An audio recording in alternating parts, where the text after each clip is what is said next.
today's papers make pretty grim reading if you're the health secretary of this country. The Sun, killed by mouth. 2 die in NHS each day of thirst or starvation. We have the Red Cross saying we have a humanitarian crisis in our NHS.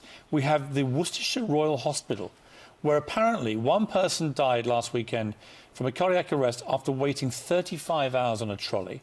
A second had an aneurysm and died despite treatment after a similar period on a trolley. This is a guy called John Freeman here. His wife Pauline, at the same hospital, recovering from a stroke, spent 38 hours on a trolley because of overcrowding. He says, my wife was stuck on a trolley right next to the fire doors in a corridor. She couldn't get any sleep because of all the trolleys banging in. There were in excess of 20 trolleys stacked up. This is going back to the dark ages. You're the health secretary of this country. How can this be happening in modern Britain? How can you have old people suffering from stroke sitting on trolleys for 38 hours?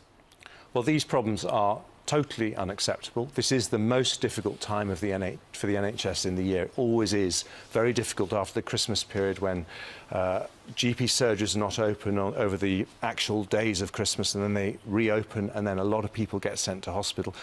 The Tuesday after Christmas was the busiest day in the history of it. It's always busy. It is. And the first thing I want to do is to thank NHS staff who are working incredibly hard. But they don't want to hear your thanks, with respect. Well, I think they do. No, they don't. They don't want to hear your thanks. They want to know what you're going to do about it, because you've got people dying on trolleys in British hospitals. We know Christmas is busy. It's always busy.